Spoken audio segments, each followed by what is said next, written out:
are here with Eastchester Vault Week 11. We've gone back the furthest we've gone back so far in this series that we've done. We're now back to the year 1983 with a very talented defensive squad. We're going to be looking at the 1983 Eastchester versus Pelham game. Right now we have two alumni with us that are going to be talking us through the game. We know that some other people may join a little bit later, but we'll kind of get into the game from this standpoint. We just want to introduce, I guess we'll start with the guy that kind of orchestrated all this. You'll know the name with the last name Cesarini. This is Anthony Cesarini.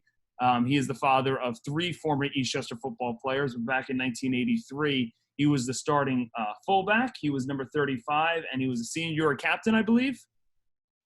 No, I was not. Actually, we only had two. It was EJ and Mike Fasig. Okay. All right. Both very good players, as you're about to see. So, Anthony, thanks for coming. You have a very good game you're about to see. Thank you. And not to get too much into the next guy, but he ends up being player of the game, so we'll see a little bit of that. He kind of seemed to do it all. He was a heck of a three-sport athlete back during the 1980s. I think now he's the coach of Wilton High School, which also Anthony Cesarini was a coach for, is a coach for. And he was EJ Dinunzio. He was a senior, number 5, a captain, and he played quarterback, played some running back, and he was clearly all over the field. So, EJ, thanks for coming on. Thanks for having me, Tony. I appreciate it. Absolutely. And if you remember our Week 3 game, this is more to the fans. If our Week 3 Eastchester Vault game, we did the 1984 team with Fred DiCarlo, John Del Vecchio, Phil Pinto. Those guys all played as juniors on this team, so you'll see a lot of the same names. And you'll recognize that this team was a very good team that definitely led to a very good 1984 season. So I guess you could say the 1980s, early 1980s, you guys were a very successful program. And, I just, was so amazed by how physical, your brand of football used to be. So I'm very excited to show this. What we're going to do now is we are going to go through our usual preview of the game. This is going back now close to 40 years, so there may be just some things that I, leave out, but I'm trying to bring us back to the year 1983. You can leave out the 40-year part, Tony. That's fine. Yeah. Yeah. That make us really feel old. I guess one thing to mention is this: of all the games you guys played this year, this wasn't necessarily the best game. I know Anthony was saying there were some penalties. It wasn't, the cleanest game you guys played, but it was the best quality of film. And I guess when you go back to the 1980s and watch some of these games, you have to kind of pick your poison of, finding the best game or finding the best quality of film. And we kind of took the best quality of film just for everyone to see. But you'll see a very good game, 100%. It's just, I know you guys had some even better games this year, which is kind of cool because your guys' defense was lights out. So we'll get into it here. So this is the preview. To give you before you go, Tony, just to give you a background on this. So John DiArco was our assistant coach, and he used to run the Tucko Community Center. I was down there with one of my kids at a party or something, and he was cleaning out the community center, and he gave me a tape. And on the tape was every one of our games our senior year. It was like a treasure to find because it was probably 20 years after. Right. That's unbelievable. You must have been so excited. Guys, I put it credible. It was unbelievable to find these things. I mean, who would ever thought you could find that, 20 years later? That's great to have. And this is part of the reason why I'm doing this. So many great games in our history, Eastchester history. Like, let's get these out on YouTube for people to watch. So that's awesome that he did that. Yeah, fantastic job you're doing too, by the way. Yeah. All right, so we're going to get the intro playing. If there's something else, just let me know. Welcome to Eastchester Vault 11. So we're going back to the year 1983, where the 3-0 Eastchester Eagles are going to be facing off versus the Pelham Pelicans. They're coming in with a record of most likely 2-1, but it could be 1-2. And I think this is before the Colonial Cup era, but this is obviously a big rivalry between Eastchester and Pelham, as per usual. What you're going to see is an Eastchester team with one of the best defenses, probably within the last 50 years. They only let up a total of 21 points the entire season, which is absurd. They played 9 games, and they only let up a total of 21 points. So this is one of the better defensive teams, only, letting up about 3 points a game sort of thing. And their defense had a lot of great players, but you have to mention first Mike Fasiglione, number 71. He was a 3-year starter. He ended up being an all-state player. He played on the defensive line and ended up playing at Hofstra University. They had a very good coaching staff on defense. John DiArco was the defensive coordinator. Ray Kowalski was the head coach. They knew their defensive football, and they were a very tough defensive team. And you're going to see how good they are because within this game, unless I miss maybe one, Pelham doesn't get one first down the entire game. So when you talk about sound defensive efforts, this is definitely up there, one of the best defensive performances of all time. So kudos to the Eastchester team at this point. Eastchester offensively was running the power I back then, a very physical brand of football. They had a very talented offensive line. They had a lot of good running backs. E.J. Dinunzio, you're going to see playing some quarterback, some running back. Anthony Cesarini as well. Eric Naboski, who is one of the few players in Eastchester history to eventually go on to play pro football. He ended up walking on to the Patriots. I believe he played con in college and played 2 or 3 years in the NFL. So you'll see a very talented group of running backs throughout this time. A good tight end, Mike Murphy, you'll see a little bit of him throughout the game. And you'll see junior Freddie DiCarlo, who is obviously now the head coach, getting some run in as well. And some of the former, if you remember the Eastchester Vault Week 3 game, the 1984 team, a lot of the same guys you saw there, John Del Vecchio, Nick Iannone, Phil Pinto, Fodiatis. It's going to be a lot of the same players. Nick DeMarco that were part of that 1984 win are juniors are on this team. Eastchester will go on to have a really good season. They would lose to Rye the following week in a very good 14-0 game, but eventually went on to finish the season 7-2. One of their best wins came at the very last game of the year. They beat an undefeated Westlake team 22-0, and I believe Westlake had an over 20-game winning streak that Eastchester would crack.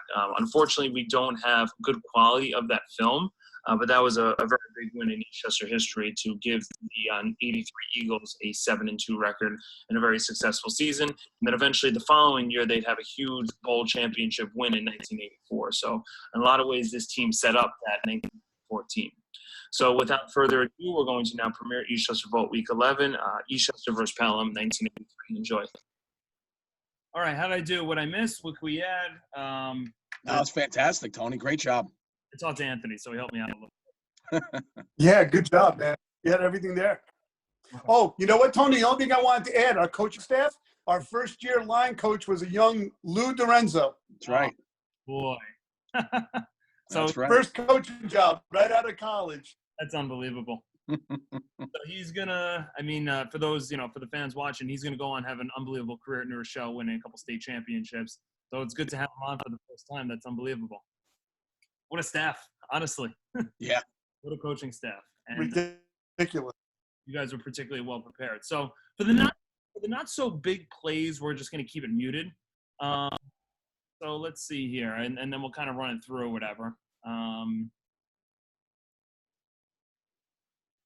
So Now, Tony, you're too young to remember Memorial Field, correct? I know all about it, though. I know this is where all You the teams get used to play. So this is where you're playing now, correct? Correct. Yeah. So, funny story. Memorial Field, the locker rooms were underneath the stands. There was really one set of stands, and you had to go underneath the stadium, and then you'd come back up, and you could barely stand up. The ceiling was like right above your head. Right. And I can remember before that game, something was wrong. Like I started to get the sweats. I was nervous. And it was probably the first time I realized I have a little bit of a claustrophobia. So it was not until I was in that locker room that I realized I don't like tight places. And that was one of the first times I ever had any sort of symptom or anything like that. So, yeah, so I'm not an MRI guy or anything like that, but that was the very first time I realized it. Remember that locker room, Seth? Yeah, absolutely. I got a little story about that locker room. Do you remember Mean Joe Green did the commercial for Pepsi? It was filmed at that when the kid throws the kid the jersey. That's right. Yes, that was filmed in that same locker room, Memorial Field. Good call. Yep. Well, I didn't realize that it was filmed there. It was a very famous commercial. That's so cool. Yeah. That's so cool. Yeah. All right. So first thing I think I noticed is now there's some announcers in this game that you'll hear throughout. But Pelham comes out in an offense that maybe you guys haven't seen. They get into shotgun. It almost looks like you're watching a 2021 offense. They're a tight end wing and shotgun. Yep. And This is one of Pelham's best plays, believe it or not. Yes. Yeah. It definitely took us off guard. We weren't expecting that from Pelham. I think they realized that our defense was pretty good, so they wanted to, change things up a little bit. But as you can see, it's just, quarterback sweep left. Yeah. We were always quick to the ball. We had some real quick players on our defense, and we always rallied to the ball. Yeah, here's some of the defensive starters here. I'm in 1984, I was impressed with the D-line, and this year I was just as impressed with the D-line. I thought I make fun of Freddie, who's the safety in this game. Like, you don't have to do anything. You have to do it. I mean, like the D-line and the front take care of everything. You just kind of made sure. But I was so impressed. I mean, defensive line. I mean, you guys, DeSanto, Jim Walsh, Kodiatis, Naposki, Mike Murphy. Really good defensive line. Yeah, there's some big boys in there. Yeah. Yeah, and I'll tell you what, coming from the defensive standpoint, I didn't play defense in this game because I had hurt my knee the week before, so I only went one way. I only played on offense. This one game, I was not on the defense the whole season, unfortunately. But playing a linebacker behind those guys on the defensive line was ridiculous. It was linebackers' dream because they took up the offensive line, and we always were making tackles. Yeah. Mike Tisiglione, Naposki was a hell of a linebacker. You had myself. You had Murphy. I mean, it was ridiculous. And then you had EJ and Freddie. And who was the other one, Freddie? Delvecchio behind you? John Delvecchio, yeah. Yeah, John's playing a little bit. Yeah. And then even Scampone, like, he hits. This guy, I remember him. Yeah. Absolutely. Chris Scampone was a beast. The next year, he was the linebacker and captain for the 84 team with Freddie. So, get a first third down of the game. They try a sweep to the outside. A little pressure. Good pursuit out there by Freddie. Makes the tackle, I think. Comes up there, one of his tackles in this game. And I missed the – so there's about 2 or 3 plays I missed. When I edited, I cut some things out. So this is one of them. And I did the second one's going to come shortly, and then one towards the end of the game. So I apologize about that. We do miss a punt and a hold. But this is the first time. There's a lot of penalties. It's okay to miss one because I think we had like 70, 80 yards in penalties this game. Karowski killed us for this. Yeah, it's going to happen. So the first thing I want everyone to notice is obviously the starting line. There is EJ, you played the quarterback, but he'll play some running back too. And Fred Zuccaro, the junior, would come in and play a little bit as well. Was there a plan? Was it a field thing by the coaches? Was it, you get 2 series, he gets 1? Like, how did it work? Do you remember? I don't really think we had anything set in stone. I think if, our running backs were hot, they stayed in. We'd switch it up a little bit here and there. Freddie would come in and play quarterback. I'd go to running back. But they pretty much stuck with whoever had the hot hand at the time. Yeah. All right, so we're going to, I think, miss a play on this drive. We have some of the starters there. EJ's taking his first snap. And first handoff to the leading ball carrier in this game, Eric Naposki. Again, the guy that ended up going to play pro football.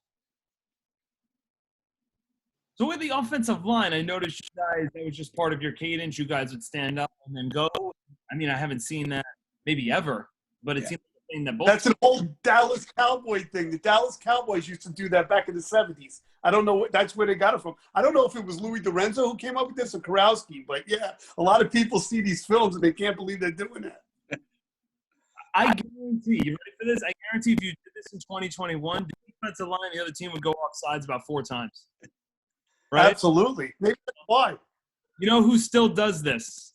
Dino Gar. Yeah. Well, I actually did it my first year at Wilton, and the kids were like, "What are you doing, Coach?" Okay. And just something that I brought with us. Remember, Seth? Yeah. And Tony, you're right. There were several times on that first move where defensive line jumped. Yeah. They almost like don't realize does it, and Rye still does it. And we tell our kids they're gonna do it. 3rd and 5, 4th and 4, just ready for it. We explained it to them, and then they still get us. It's not something you're seeing. And there you go. You went on 2 there a little bit. Another handoff to Koski. This was a Cable 3 News game, which is just unbelievable the way they filmed this. So I missed a 3rd down here. I apologize. But just to explain to the fans, their quality of film back then, the way they did this with the interviews and everything was unbelievable. So you're going to see all these different, there's like 5 different camera views of this game. So you see the wide view, close view, Nick Iannone, the punter, punting the ball away. So we did miss the third down there. But Tony, when we did this, when back in the 80s, when you knew the Cable 3 schedule before the season started, right. And you knew who, if you were lucky enough to get on, you knew that, what week you'd be playing, and it was a big deal because we'd have I think they did this on Tuesday nights, they replayed the game. Right. And you'd get home from practice and you'd take a quick shower. And all you'd want to do is sit down and watch the game, hear the commentary, because it was a big deal. And I remember like yesterday coming home to watch this game. Remember, EJ? Absolutely. I'm so impressed of how well it was done. Like, they don't do anything like this anymore. They do a live stream. They have the game. It's up there, but it's not like – it's not the interviews pre-game, post-game. I'm just so amazed at how they do it. Yeah. So that first play they ran to the left the first time for a modest gain. We have another tackle by Freddie there coming up, and a penalty. That's a lot of flags. Yeah, I think they hooked our end on that one. Yeah, I think Pinto again there. Yeah. They try and pass the ball. Great pressure here by, I think that's Codiatis. That's George, yeah. Yeah, so let's get a better version of this with the announcers here. Let's take a look. Sharp comes in motion to the near side. Leno with his first pass. Heavy rush is on, and he's going to have to. Number 72, George Badiatis. Now, George, do you guys remember, was this his first year in Eastchester? I vaguely remember him telling me that he came here as a junior. Do you guys remember this, or was he here longer? I'm mistaken. That could have been his first year. I think that may have been either that or it probably been his first year. I think it was. I think he transferred in that year. Okay. Yeah, he's a force to be reckoned with. Yes. That's his first sack of the game there for Eastchester. They try a little draw there, and someone shoots through. I thought it was Stiglione, but I really couldn't tell. It might have been D lineman too. One of the backers, the right backer. That might. Let me see. That could be Nicky Iannone coming from the outside. I think. Was it a middle? Could be. Middle backer. I'm seeing now Fisiglione's here to the left. Yeah, it's not Mike. It could be Scampone. Okay. It could have been Scampone. Yeah, I think it was 6'9". Yeah. Get up. It would shoot Chris in the middle like that. Yeah. Yeah, Diarco loved to blitz. We blitzed a lot. Nice. Yeah. Eagle Hawk. Yeah. And a few others that we can't call nowadays, right, Seth? That's true, especially coming from Diarco. Right. That's so funny. So now I'm starting to realize that their game plan was to have quarterback run left because they've done it now 4 of the first 7 plays with this little motion. And I'm thinking you guys were a smart defense because it's no longer there. Yeah. I think they thought they could maybe get to the edge on us. That you couldn't run on us up the middle. It was an impossibility. Sometimes you had a little success getting outside if you could hook our end. Yeah. So I think that's why they did that in this game. That's one of the things as a coach. If you know you can't run through the middle versus a team, you sometimes realize this may be a little bit of a tough day to run the ball at all. Right. Yeah. Because teams figure that out. Yeah. All right. You know what's funny about this too, EJ, is like the next week we played Rye. We were both 4-0 coming into it.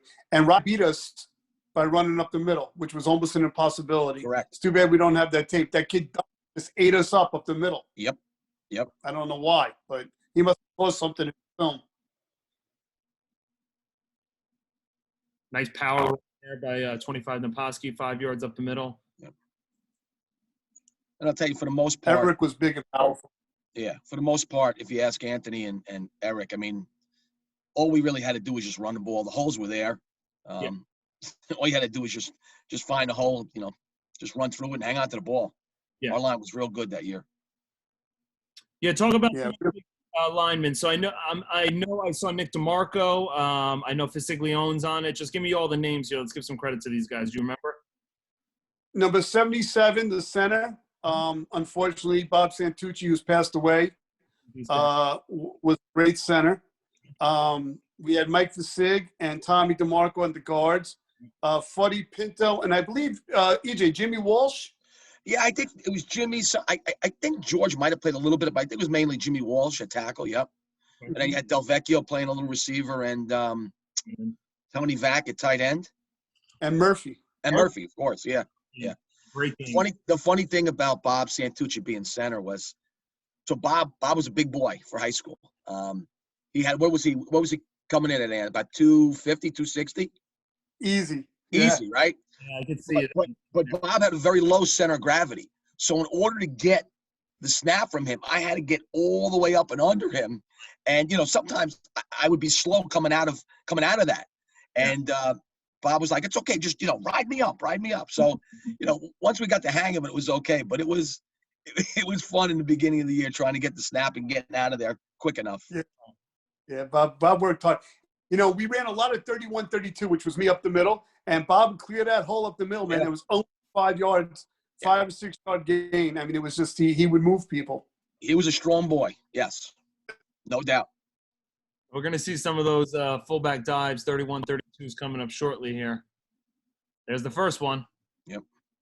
Anthony getting a 3-4 yard gain there. Did everyone called you Cess back then? What's that? Everyone called you Cess back then? EJ's always called me Cess. Yeah, that was the name.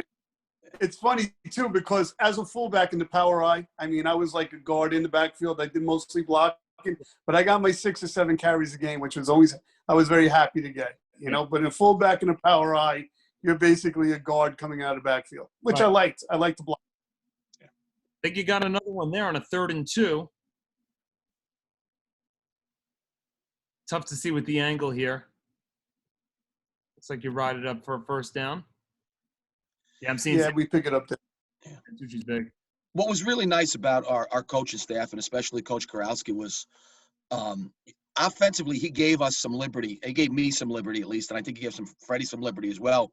If we saw something to the right or to the left, we could check off at the line of scrimmage, even back in the 80s, which was really cool. Which gave the line a little more things to think about. But we were able to hit some spots where normally if you get a play called, you just go with that play. So it was pretty cool that they were that inventive back then in 83 and 84 to let us do that. So it was cool. Right. Yeah. Here comes your first pass, EJ, and I love this play. I was a tight end in high school, so I really love this play. But this is you're gonna see a lot of this game. So let's watch it. Quarterback John Del Vecchio split out wide to the near side. Iannone his back's quick opener right up the middle, and it's completed. Number 83, Mike Murphy. So I know that it's a tight end pop, but do you guys remember what that was called back then? Because I love this play. That was probably 32 pop. 32 pop. Yep. Yeah, it's a fake to me, right? Yep. Fake to me. Yep. There's the 32, and then a pop pass, right? Yep. It seems corny to do 2 fullback dives in a row, but you know what? This tight end gets this outside backer gets his eyes in the backfield, and that's Mike Murphy. Absolutely. I'll tell you, that kid right there, Murphy, I don't think he realized how good he was. He had a set of hands. He threw the ball anywhere near him. He caught it, and he could run, and he was a tough kid. He was just the consummate tight end. He was really good. Beautiful. Yeah, you got to figure Murphy was like about 6'2", 6'3". Easy. Big kid. Yeah. And watch if you'll see in his later catches, he hurdled people. He loved to hurdle people. Yes. Yeah, everyone probably goes on him. Got power eye, yep. Back to Naposki, gain of 2. I don't know what our boys would do, our current players, if we played in dirt. I don't know. Oh, my God, yeah. I don't know. Because I'm looking at him like, I don't know what to do with this. Yeah. It was all dirt. Listen, there was no knee injuries back then. No. We got a whole conversation about that after this about yeah. It's a horrible pass. So this was I'm looking at him like maybe it was intercepted, maybe it was out of bounds, but try to look corner route to Del Vecchio. I think it was picked. All I know was a bad pass, that's for sure. They were out of the end zone, so we got a break on that. Oh. Yeah. Meanwhile, I love to run the ball so much. I don't know why I threw that. I should just kept it. No INT for you in the stats there, AJ. Plenty of room for me to keep this. That was just stupid. Yeah. And you usually would, too. Absolutely, yeah. I guess if you throw a good ball, like on target, a nice 2-ball at him, like it's probably a touchdown. But yeah, it just settled a little. But no harm, no foul. True. So it could have been an interception by Pelham. Was ruled incomplete. So that works for us. Sets us up. I don't know if we scored on this drive. If we stalled on this one, Yeah, I don't know. We'll finish watching. I think you get off to a good start. Naposki on that right side there, carrying the ball. So he was what, like 6'2"? Yeah. Yeah, 6'2" and a half. Probably about 210. Yeah. Oh boy. And he was also a And swimmer. fast. So he had one of those swimmer's bodies with the broad shoulders. Yeah, he definitely looked the part. By nature, he came from Yonkers the year before he transferred to us. Yep. He was a tight end, all city tight end for Yonkers. He was really out of position at tailback. He ran high, and he was a tall kid. But I mean, obviously powerful as hell. But he was out of position. This is some pass here. Rolling to your left, pressure. You kind of just throw it up there. I believe we have a catch there, but the problem is, and it's going to happen a bunch this game, is we do have a penalty. Right. Yeah, that was Nicky. Was that Nicky caught it? Yeah. Nicky was another great athlete. Yes, he was. He had a great senior year too. Apparently, great whole championship game. And he's wasn't a big kid. He was, a small kid, but feisty. 100 miles an hour every play. Never slowed down. Right. All right. So we had typical Eastchester team. We were all about 5. Our back, except for Eric, our backfield was all about 5'8" in Italian. that was back then, right? 5'8" Italian kid. Right. That's right. You're all tough because we have a current running back, Dom Sperandio's about that size, but he's tough. Just so tough. Yeah, Dom is tough. I coached him in Blue Devils. Tough kid. We're gonna go to a little play action pass. This time, this is a 4th and 19. This is like an impossible situation. Try and run for it. Don't get it, and we turn the ball over on down. That's ugly. But you know what I remember about Pelham Cess was that they always played you tough in the beginning of the game, and then you could just eventually wear them down. They were always big, but we would just wear them down. A coaching point too. Probably just go to the sidelines. You're like, hey, if we didn't have this penalty, we're probably going to score. You get inside the 2 there. You have the penalty, brings it back in a tough situation. So it's the one thing we knew about Eastchester football back then too was very simple. It was power I, control the ball. Your defense was going to stop them. You needed 14 points is going to win you the game no matter what. Yep. Anything over that is a luxury. Our defense was just, it was going to stop. It was old school. Right. We're going to see that defense here. Start of the second quarter. They're back to that shotgun. They're going to try and run to the right.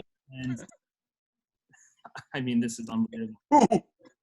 So your coaches adjust. So Diarco is noticing, I guess, what they're doing here. Now, this is before, for the current players watching, this is before huddle sideline. This is before the instant replay. Like, this is just seeing the game and feeling it out. You're going to bring a blitz here by the strong end here, or the strong backer, outside backer.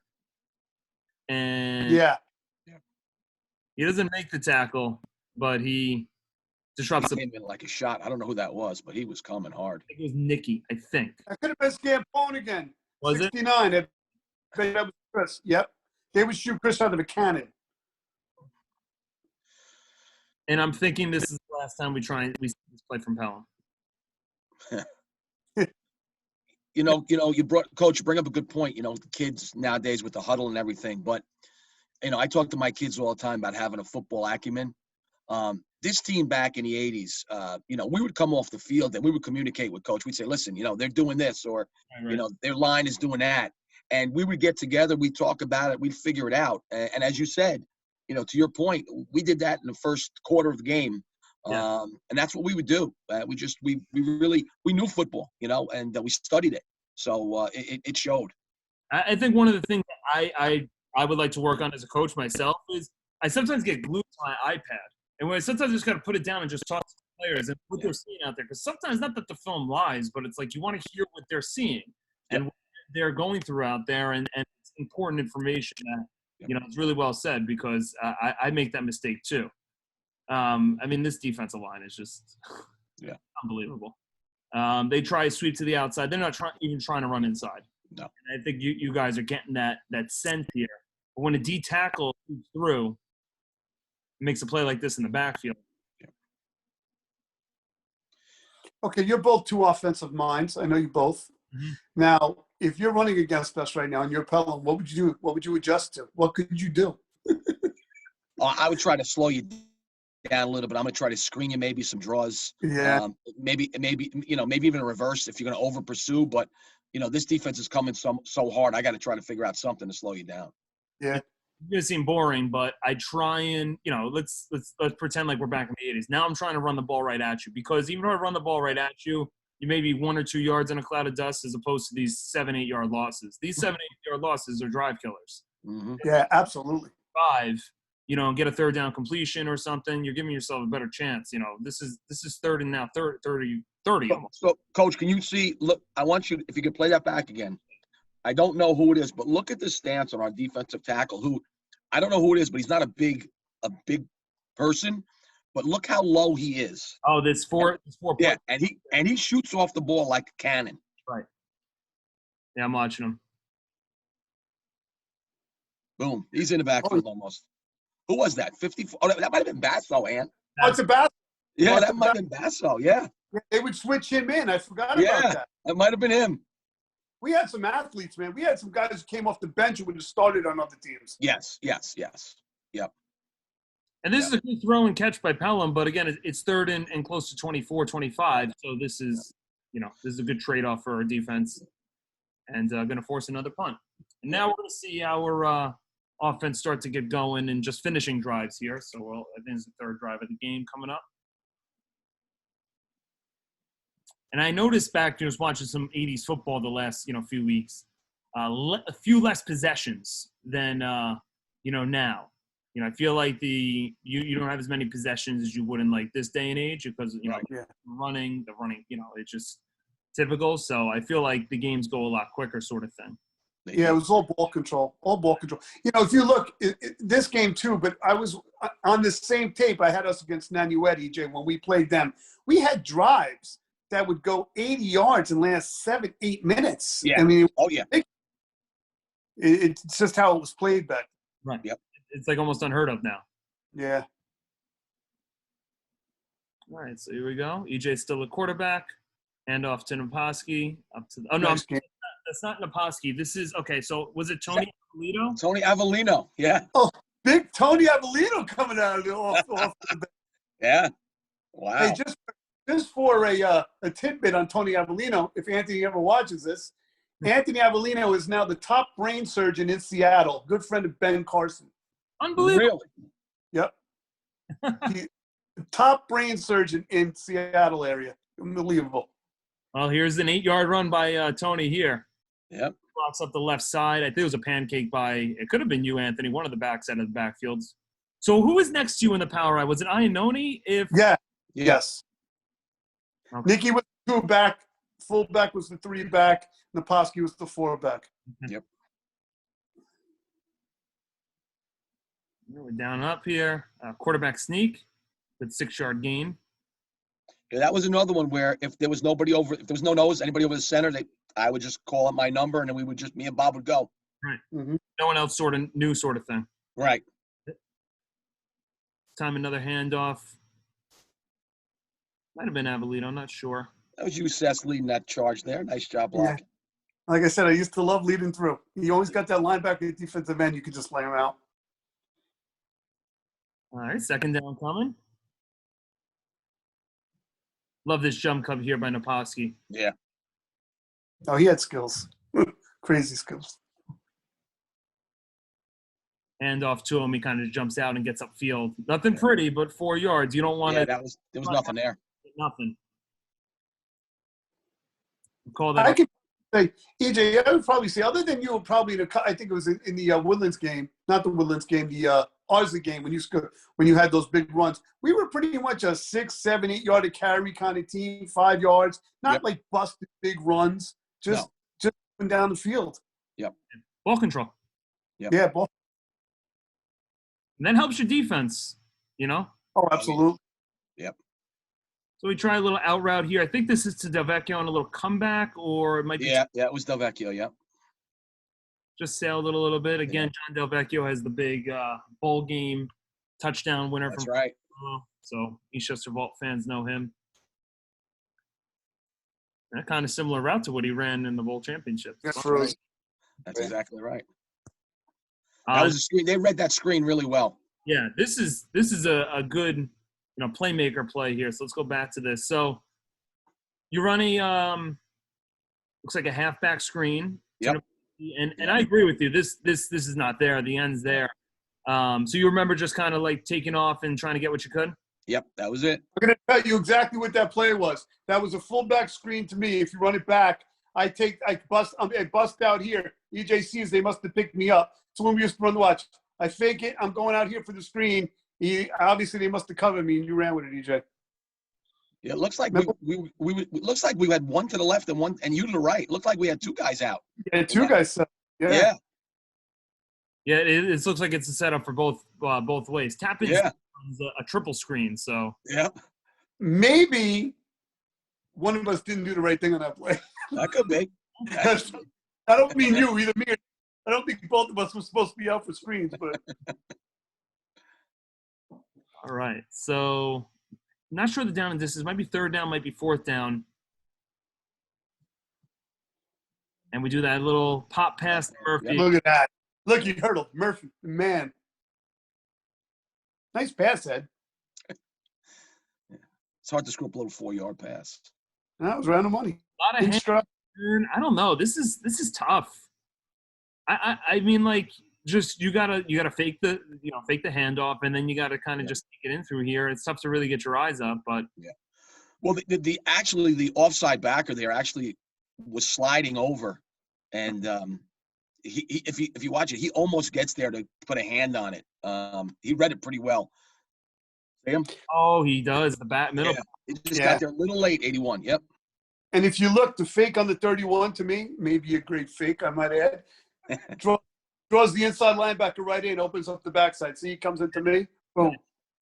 And I think, you know what, Karowski's calling plays. I'm fairly certain now this is a 4th and 2. So this is a really nice play call. You think, okay, fullback, handoff in the middle, something like that. Yep. He goes to this tight end pop. I think it's a great play call. It is a great shot. Makes sense. All right, so Murphy's in there with his second catch.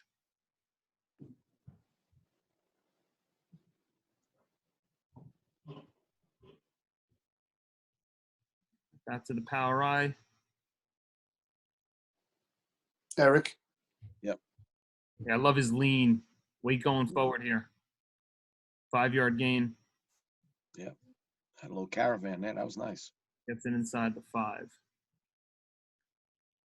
Excuse me, inside the 10.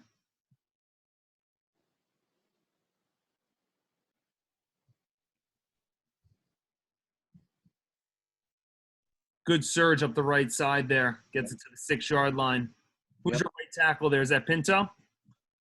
Right side, that'd probably be funny. Yeah, that was Pinto. Really 74. Nice. Yep. Nice push. Gets it to the 6. And then, so we have a big play coming here. I think we'll play it. So I think for the first time you go a different formation on balance. And then we'll talk to the star of the play in a second. So let's watch what's coordinator for the Eagles. He goes out in the huddle, but Ray Karowski, I guess, a traditionalist in the very sense of the word. And he likes to have his quarterback come to him.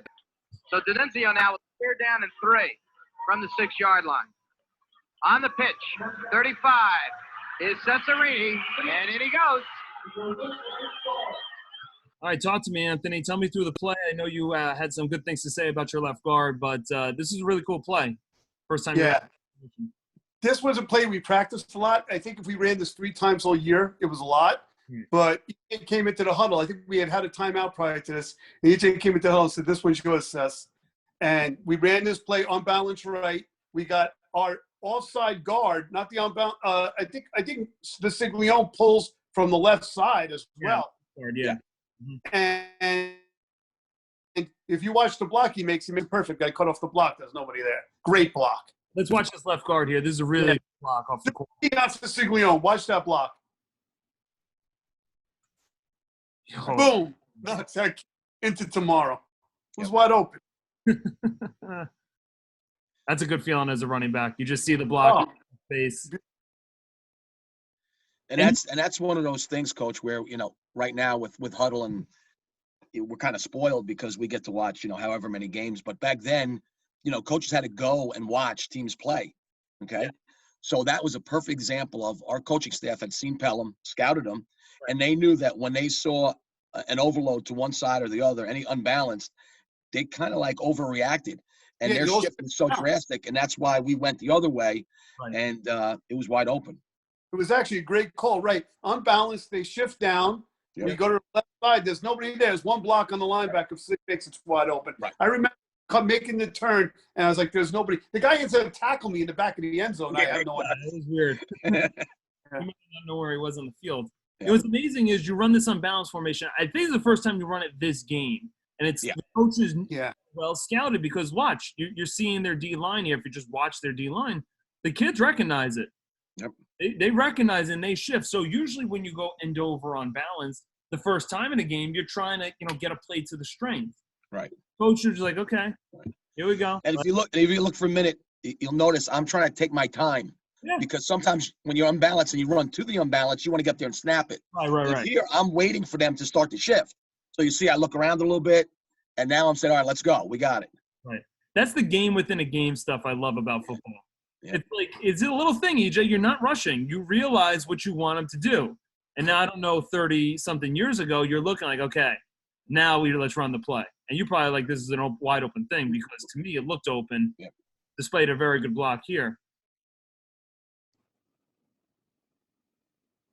And what's underrated is you have Naposki as a left wing who's also 6'2", 210. Right. So he helps clear it up on an inside block and in there.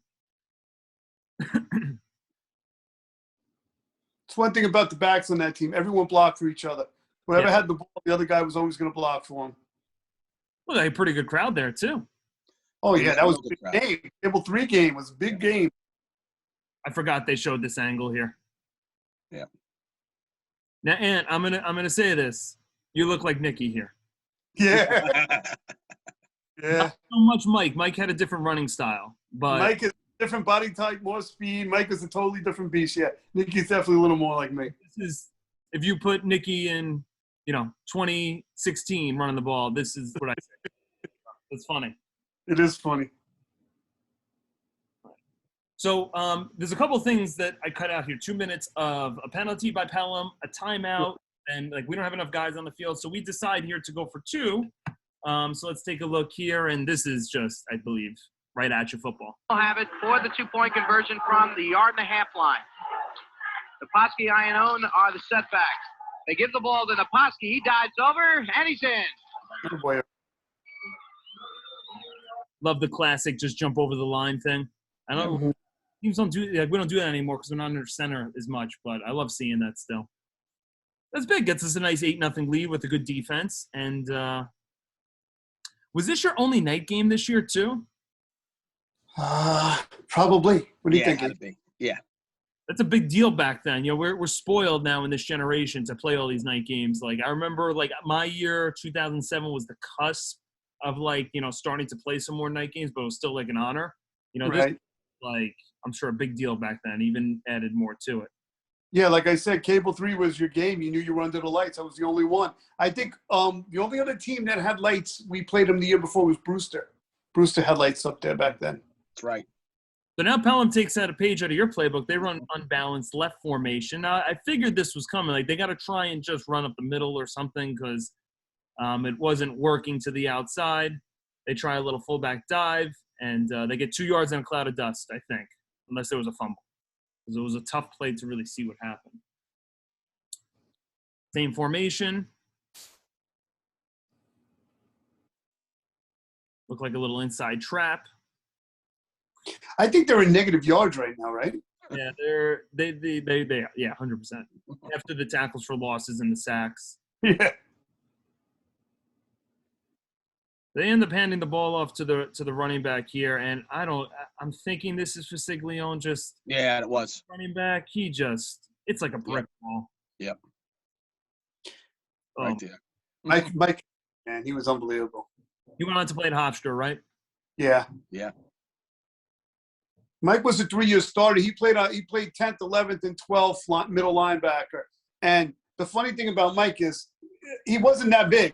I mean, he was probably another 5'9", 5'10", 185-pound kid at the time, and hit like a truck. We played this team called McBurney back then. It was a private school in Manhattan. They had to fill the schedule, and they had this running back who was like 260 pounds. Oh my EJ, goodness. remember this? So they run the guy up the middle against us, and Mike meets him head on in the hole and knocks this guy back. The collision was ridiculous. Oh my God. I wish I put that. I mean, we have the tape of it, but the quality isn't good. But it was ridiculous. One of the best hits I ever saw. He just knew how to hit. He was he did. fearless. Fearless. You have to have that physicality. So now a fumbled snap on a third down. Pelham does get it back. And these are one of the plays I missed. We missed a Pelham punt. I apologize. But you guys have the ball here. Now, there's not too much time in the half. Plus, still plenty of time. Something like 5 minutes, maybe 4 minutes left in the half here. EJ, you run a little dive option here. Pitch it out to Naposki. This is a really nice play. Yeah, nice pitch. So I'm assuming you guys ran 32 dive, but had the dive option just to play off it, or is this something you guys ran a lot more than this game? Because every time you ran this game, it seemed to work well. Yeah, I mean, we used it fairly often. I think against Pelham, we thought we could hurt him, inside. So that's where we kind of kept it, but we did do some option and got to the outside pretty nicely. Yeah, it was like a belly series. We ran a whole belly series out of that. Yeah. Okay, gotcha. And is this? I'm not sure if this is Murphy or for separate number 87. He has a really nice seal block here. Oh, that was Vacchiano. Yeah. Yeah, Tony there we go. I know he played some receiver too. Doesn't have any catches this game, but want to shout him out for a really great block there. Yep. And a nice 13, 14-yard gain for Naposki. I think we try the same thing the other way. Yeah. This time EJ keeps it. Gets about 4 yards. We really spread the roll around this game. Everyone got a piece. Yeah. Oh, yeah. And receiving, too, you'll see as the second half comes. EJ's back to throw. This was another out route. I think it was to Murphy. Do you remember this play at all, EJ, or is it? Yeah, I actually think it was to Murphy. Yeah, it's a drag route. I I got to apologize. see it again.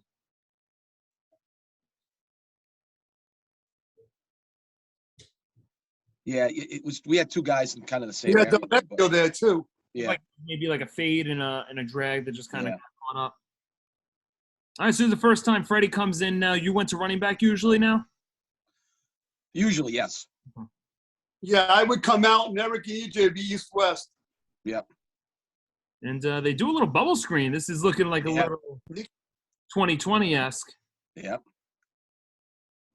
I was asking the Delvecchio and a couple of the 84 guys, I'm like, why did you go down to a three-point stance? Like I couldn't comprehend it. Yeah. That's just what we did. Yeah. True. Nobody stood up back then. So he's in a three-point stance even up there, and I'm like, all right. Hysterical. And it works. It was great. Yeah. Great block there by Mike Murphy. Yep. And gets us a big first down. Keeping the ball moving.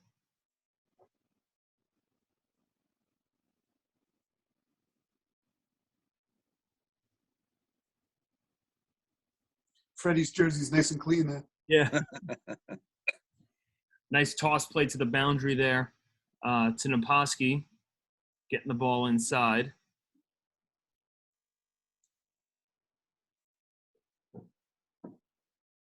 Freddie's still in.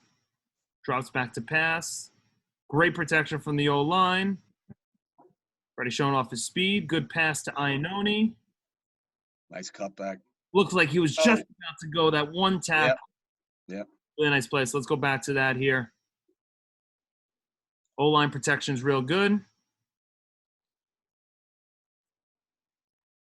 There's a pass to Nick. And it looked like Naposki was going for the hit on 27. He was trying to come back. Yeah, he was. Back. That's a really nice drive. So I got to ask, I sometimes coach, a 2-quarterback system, and I try and talk to the kids, about being open and honest with them. And they always seem to handle it well, but there's got to be a part of you that, doesn't want to move. Or were you okay with it because you went to running back? I'm just curious, as someone who went through this kind of system. Yeah. Well, with our offense, I preferred running back. Yeah. I like carrying the ball, and I had no problem when Freddie would come in. I enjoyed it. Like I said, I love being in the backfield. So and Freddie was great about it. We worked really well together. So it worked well for us. Well, you know what happened too is I think it was after the Rye game, the next game, Eric got hurt. He was pretty much out for the year after that. EJ went, and Freddie became the full-time quarterback, right. and EJ went to tailback the rest of the year. So you pretty much played tailback the whole rest of the year after that. That's true. Good to have that versatility, especially when one of your top players go down. Yeah. That's a knee injury. That's a shame. But he still went on to UConn, so obviously. Yeah, he still had his ride. He had the ride from his junior year. It was already committed by this point. That's awesome. All right, so we're driving. Probably less than a minute left here. Freddie throws out almost. I thought he had that. Yeah, another pass to Murphy. Yeah, he seems like a guy, Murphy, that even if he's covered, he's still open. And we love receivers like that. Yeah. Oh, it looks like a little interference maybe. Is there a flag there? Yeah, there was an interference. All right, Back to the quarterback. And I want the play to go through, but you're going to try something that has been very successful for you, but you kind of improvise here. So let's take a look. Now time, unofficially 24 seconds. Time is going to count here. Dinunzio in at quarterback.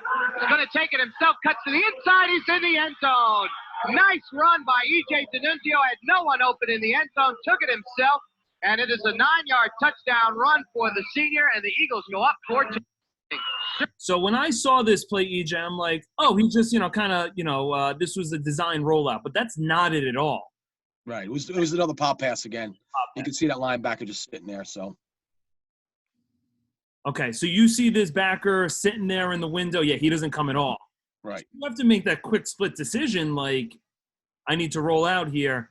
And do you remember getting around the edge here? What you ended up seeing? Was it just green grass? You had like one guy to beat almost. Yeah. It was the cut that was the key, because if I kept going outside, there were two guys chasing. So I had to put my foot in the ground and cut it back. Right there. Yeah. Run there, Jay. Let me tell you, you had a little speed. But what's great though is because we practice this play all the time, in practice, and when you have guys that are on the scout squad and they give you a good look every day, there were times when we tried to run this pop pass and our linebackers just sat there. So what I do is I would roll out and keep it to the outside. So it's not like I had never seen it before. Right. And, to those guys' credit, we had guys that didn't get a lot of playing time, but they always showed up and they always performed at practice. So, that's their touchdown right there. There you go. What's amazing is, and just to pause, just to speak as on a program level here, I've talked to now some players from very good teams. Your team 7-2. Freddie's team was 8-2. I've talked to the teams that went 9-1, 8-1, 8-2. Everyone says the same thing you just said. They are always shouting out the scout defense or the scout offense that gave a great look. And I think this is something that I just need to remind the current students about, the current players. Like, this is everything. Like, everything that you see in practice and the way you guys practice really translates to the field. It's such a cliche thing, but every single good team that we have on says the same thing. Absolutely. Yep. They remember this 38 years ago, 10 years ago, 20 years ago, that the scout team, the way they practiced was the reason, they had success. And this can't be a coincidence. Yep. No, it's 100% 100% right, Tony. That's a great point. And you're right. Everyone does that, and it makes a big difference. You have guys, like I said, on our scout defense who probably could have started. Our scout defense could have been better than Pelham's defense, to be honest with you. Right. Just the way it was. But even when I coached with EJ at Wilton, I mean, I would run the scout defense against the offense, and I would make sure, because I know how we did, to make sure that they would give a good look. Right, EJ? Absolutely. One thing. 100%. Great point. You seeing that at practice, like, okay, all right, let's go to phase 2. It's like what I was impressed with the play, not just to harp on it, was there was no hesitation. Right. There wasn't a pause like, what do I do? And then by that point in football, you're sacked or a bad play is about to happen. It's like, okay, right. This is not there. I know exactly what to do next.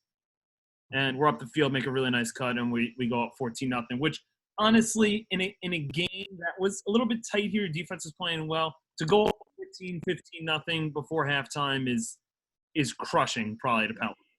Yeah. Like I said before, that's all we needed. We had 14 points. We knew the defense would hold. Right. And who's your kicker here? Let's give him some love. You guys remember? Was that Murphy? No, that was me. Oh, that was EJ. I made a couple extra points, not many. I love it. I should have known. I'm like, who the hell's 5? Player of the game. You didn't kick off. Murphy kicked off. That's what I was Correct. right. Correct. Right. There you go. That's Yep. fine. That's great. That's a good kick there. Gets it to the 5. I mean, Look how many helmets are on the ball. Yeah. What was the guy's name that you said was a special teams extraordinaire? Johnny Rowland. He's in there, number 26. 26, right? There he goes. He'll come in. There he is. 26. He's going to get that uniform dirty no matter what. Yeah. I think there's 9 or 10 of you there. If I was Pelham's coach, I'd be furious. If I was Eastchester's coach, I'd be like, all right, guys, nice job. That's what I'm talking about. And then you had number 20, who played the next year in the bowl game. I think he had a few plays. Billy Pompey, right. His corner, he has a bunch of tackles. That's right. Yep. He was a good special teams player for us. That's a great call, Ed. So that's a nice first half. Now, here's how I know Pelham didn't like that touchdown they let up at the end, because they come out and they do this. Next Sunday here at Cable 3, you'll be able to see the game in its entirety. Well, we have a good sense of getting to Irvington before it gets too cold. That's right.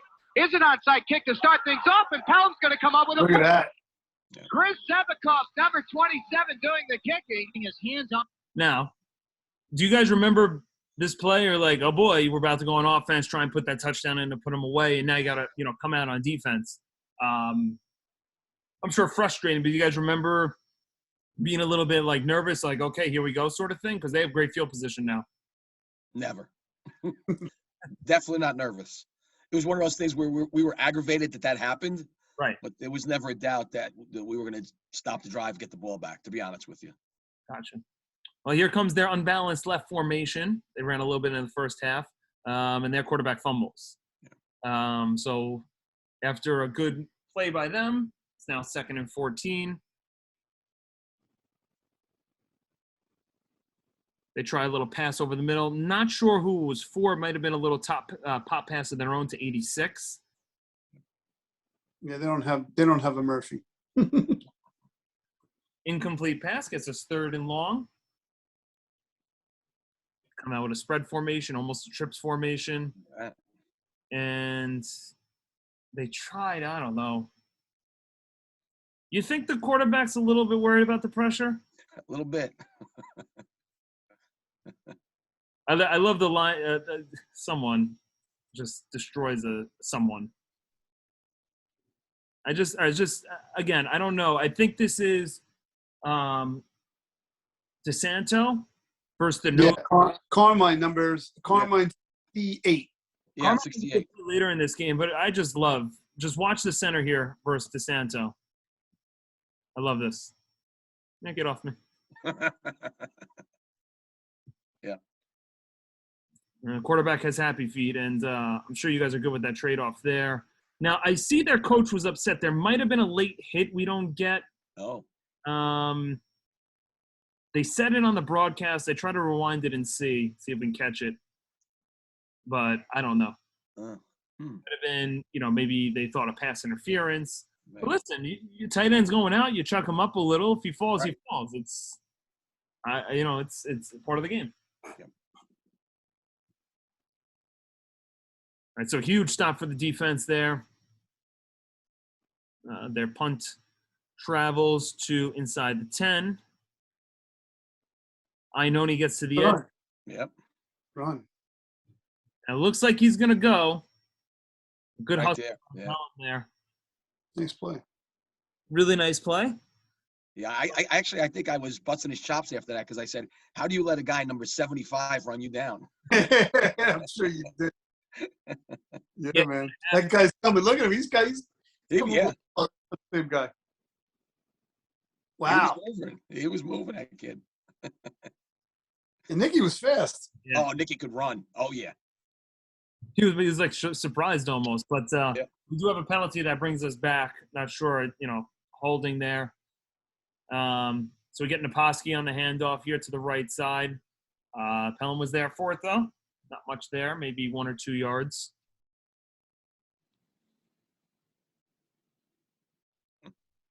Back to the power I. Try the same play again, a little more up the middle.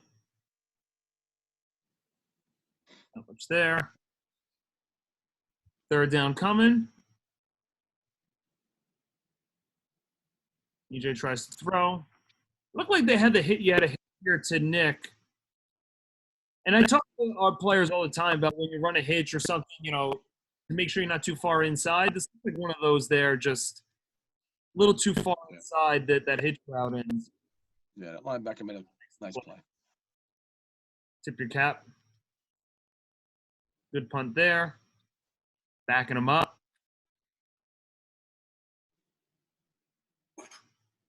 And Pelham gets the ball back.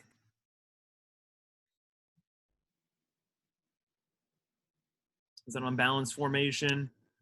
They ran that second half. I mean, they're trying a lot of things here. So they have unbalanced left, but this right tackle's a tight end, so he's eligible. They try and get him the ball here. You guys are ready for it. Good pressure. The quarterback gets hit. Incomplete pass. It's funny because back then, I look back at our games and Diarco defensively always had us prepared. Always. And, I mean, we had film, obviously, as you can see. It was never broken down like it is today, right, EJ? I mean, Tony, you both know. Yeah. I mean, the way film gets broken down now with huddle and everything. But, I mean, they did their due diligence on what was there. He always had us prepared. We always knew what was coming, and it showed. I mean, we always had good defenses. There's 2 phases to breaking down, game film. It's having a sense of what the team does, obviously, but then sharing that with your players and making sure they're aware. Because if you can know everything in the world and they don't know much, you're putting a defense out there that's going to, get beat a little bit. And we try as a team and as a program to make sure the players know, not just us, what's coming, because that's our job. But that's this hard part. So the fact that you guys as a team felt like you were well prepared, it's because you guys were smart players and your coaches were able to, kind of tell you what's going on. And we've had teams in the past where we don't feel like we do a good job getting our players to know what's coming, because it helps so much. So EJ, you talked about what play would you run versus defense? Would you say? There it is. There it is, the screen. Little fullback screen or halfback screen. Because we're going to come. We're coming. This is a good play call. I'm like, all right, good. It's their first down. Flag? No, it's not. They didn't get a first down. It's short. And all right, 3rd and 1. They're going to get their first down. They deserve it. Except this happens. 1. D'Amico, the lone setback. On the quarterback keeper. Orlando lose the football. And is going to get it back. George Fortiatis covers the ball. Yep. So George Fortiatis, the junior, gets it. But Carmine DeSanto, who we thought maybe would pop on the call here, it was going to be a first down. But he's winning that battle versus the center. So everyone now just watch the nose guard right here, what he does with his hands. Yeah, good job, Colin. He was supposed to be here. Wait until I get him. I don't know what happened to him. I've talked to him all day. That's making sure he's not in the waiting room. No, he's definitely not here. I sent him the link. Whatever. He missed. It's all good. Forced fumble there. Was going to be Pelham's first down. Now, at this point, are you guys aware they haven't gotten a first down? Because I feel like if this was happening right now for us, like, we would know. Like, it was like, oh, they haven't gotten a first down yet. Or was this like par for the course for you guys? Par for the course. I don't think much par for the course. Right? We just did what we had to do, and it was always the same result. It was always pretty much shutting people down. Yep. If they scored, they would have gotten us attention. If someone scores, they got our attention, and it wasn't too often. I'm watching this game, and I'm like, I don't think they've gotten a first down. I'm like, has this ever happened before? Like, we've had good defenses. We've had shutouts, but like, they get first downs. It's just like it's just different brand of football. Totally. Yeah, totally. All right, back to the power I. There's Avellino again. I feel like the message has to be as an offense, like just no big mistakes. Right. Push the ball forward. We got the lead. We got a good defense.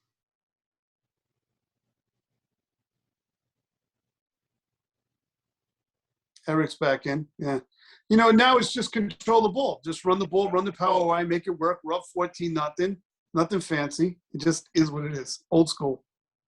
EJ, was that you with a quarterback keep? Yeah. Oh, Freddie. Short yardage. Just get it and go. Like, your line just didn't even wasn't even aware because he probably just did that quick quarterback sneak. Let's watch it again. This is a 4th and short. Oh yeah, man. Yeah. EJ, you ran over Bob, I think.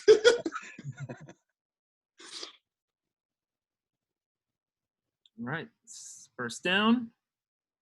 Nicky, not Nicky, jeez. Anthony up the middle. This is a nice run. Supposed to be stopped there. You get an extra 3-4 yards. Yep. Pushing the pile.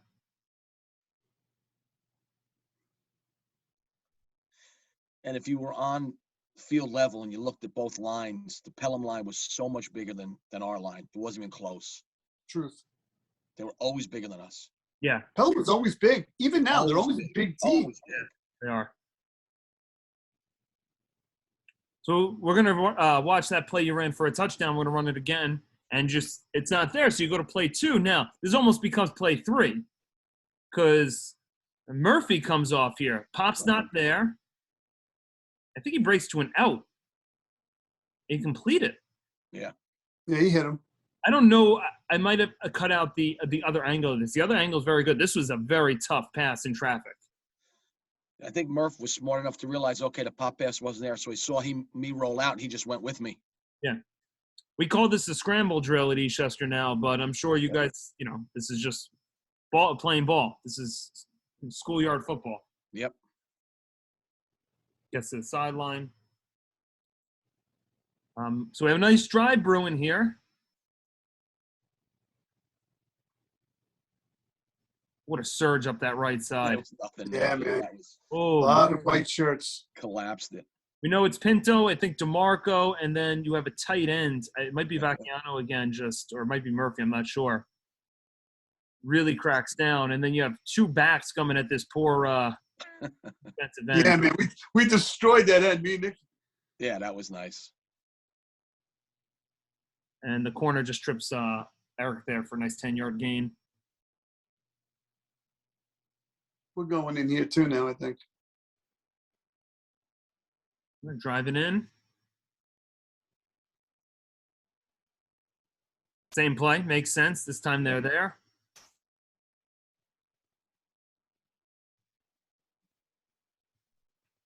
Good recovery by Pelham.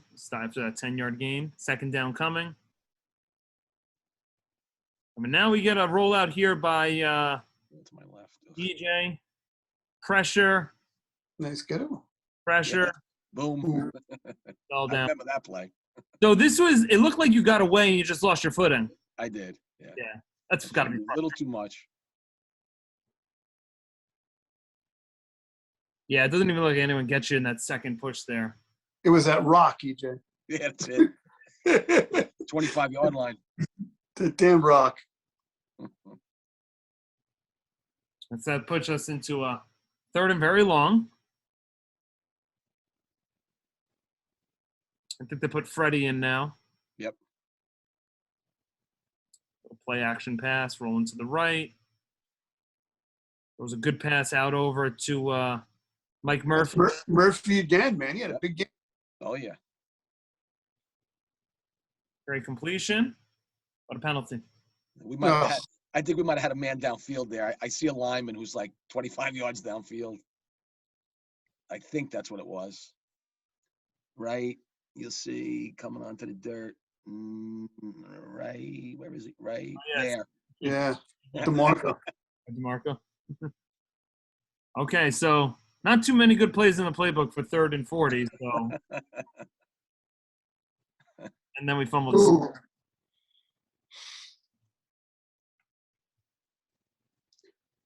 So I know Freddie is a coach, and I wish he would have popped on because I could have busted his chops a little bit.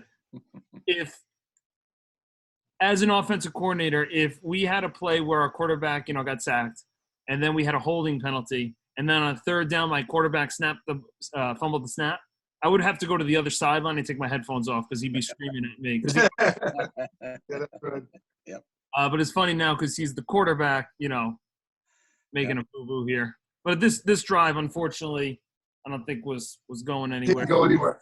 You guys got to excuse me 1 minute. I'll be right back. So we have a fumble there, and punt's coming. Really nice punt inside the 15-yard line. Nicky was a good punter. Yeah, it's huge. It's an extra, a tool of your defense. Oh, yeah. All right, so Pelham's back to pass, rolling out, good pressure. Now they say completion, which that was kind of a gimme, I guess, huh? I don't know. It was a completion, but it's okay. Now this formation, I almost feel like EJ was a mistake. They one only guy on the right side of the line. They only have a right guard. Yeah. And the way the play goes after this isn't really good. Right. Yeah, that could have been a mistake.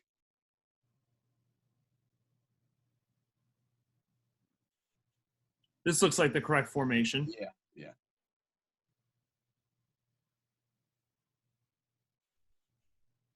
Just talked about how there's nothing up the middle. No. I mean, there looks like there could be a little hole there. Yeah. It's not. No. We just closed things up real quick. The front was pretty big, but our backers weren't. But they were just so quick to the ball. Right. Combination. So this is the start of the 4th quarter here. Back. Yep. I think we got a big play coming here. So let's watch, I believe. I think I know what's coming. But in all likelihood, they're not going to get it back too often. Rich McNamara is going to do the punting. He gets off beauty. Not yet. It's coming, though. And it will go out inside the 45. About the 43 is where they'll spot it. Go for it. See, of course, if you fail, Eastchester is the ball yards away from pay dirt. So I just have to mention this because I find it cool. So every time we score a touchdown at home, they play the song.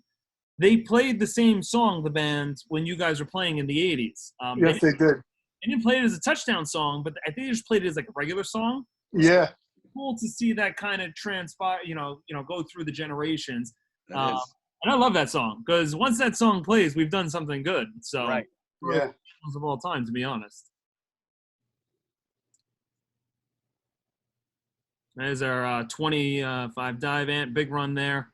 Yep. It's a hit or miss play. It's quick, but you get that push from that line. It's a beautiful one. Yeah. Your line opens up there. You sneak in, break a tackle. Good 7-8 yard run. I think I got like 6 or 7 carries this game. I was happy, man. That was a good day. Yeah. I got to eat. I got to eat a little bit. Look, you gave it to me twice. We can go nowhere there though.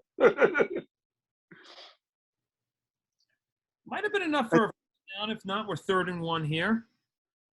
See if we do the QB sneak again. That'll work. No. Dive option. Yeah, there you go. Good play to call there. Yeah. Coming off the back-to-back carries to me. Then you pitch it. Naposki, Nice run. They fumbled it. Naposki fumbles here. But yeah, this is corny. Corny play call, dive option, but it works. Yeah. It worked. It really did. Yeah. At this point, what we're late in the 3rd quarter. We're starting to think about Rye. We're 4th quarter. And then we're starting to make mistakes because we fumble. I think we get like a couple more penalties. I remember after this game, Karowski was not happy with us because we were coming, like I said, we were going into a game against Rye. We're both 4-0, and we played sloppy. I mean, real sloppy in this game. Yeah. Okay, so this is a big play, I think, in terms of defense. I love this defensive play. So after the turnover here, it's easy to get down. But watch this. Tim Schaff, 81. Orlando back to pass. Lets one fly, and it is incomplete. Number 21 in the. Okay, so good pressure there. Gets an incompletion. They try to sweep this way. Nowhere. I don't know who makes this tackle here. It might have been, but what good form. Yeah. You guys, I remember, I'm sure being taught, head up, head on the ball. Yep. That's That's like nice. It's just coming right through. That's beautiful. Yeah. I got to tell you were right, Tony. I mean, you got some really good camera angles from this. Unbelievable. I mean, they had totally different angles. It's pretty cool. The way they intercut them, it's beautiful. Yeah. So I think this was the play. I'm sorry. So let's watch this one. Maybe it's not, though. Big rush on again. Odiatis on his tail, and a pass incomplete. What a hit. Woo! It wasn't. There's a big sack I was going to be looking at, but Odiatis on his tail, and it's again Fodiatis just, getting good pressure. Yeah. Near-in pass, almost intercepted. Even if it's complete, it's going to be 4th and 11. George was a big kid, but he had great feet. He could run. Yeah. He's coming from the wide side, and on each play too, he's getting to the quarterback. Yeah. And he's just chasing it down. Yeah. All right. Let's see here. standing at his own 10-yard line. Iannone, Dinunzio, the deep backs. Not much of a rush. Oh, the ball is blocked, and it's going into the end zone. Eastchester gets it. We're going to Mike Ruffalo. He almost got his own touchdown, too. Two for the Eagles, Mike Ruffalo. What a great play. So it looked like – I had to watch this a few times. Like, I can't see where he gets through, but he just kind of keeps fighting.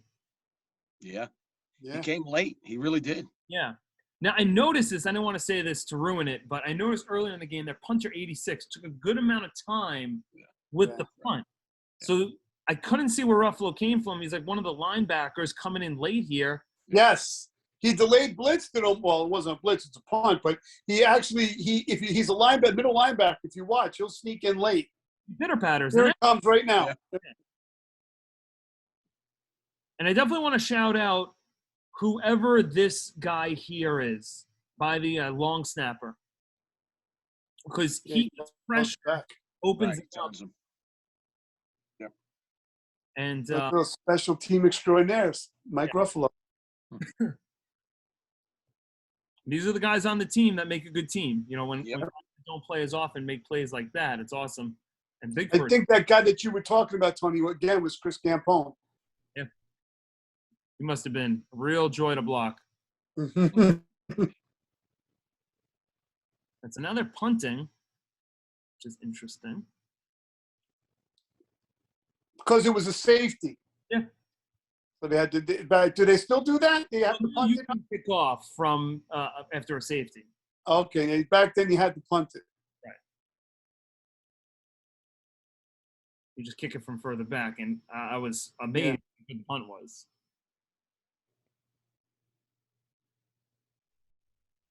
Iannone with a pretty good rush there.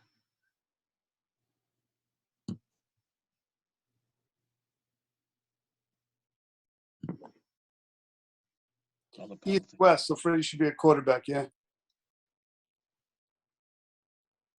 Tried a little toss out to this way. EJ, good nifty run for 6.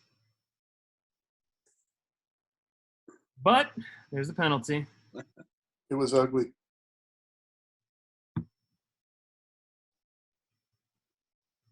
And now All-Star. And another one.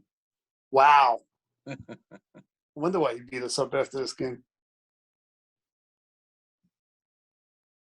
Yeah, this is one of those you're happy you win, but yeah, definitely want to work it. So I must have missed a play or two. This is another one I'm sorry I just missed. I know we don't punt on second down here. So maybe this is a quick kick on third down. Yeah. EJ was, I remember the quick kick, EJ. We used to run there every now and then. Yeah. Smart. You don't want to punt on a fourth down, with them possibly coming for a block kick. Right.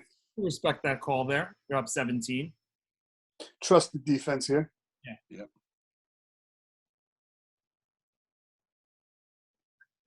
They try a little reverse. I mean, God. My God. Wow. Wow. And they Let's go back to that one with the little announcer there.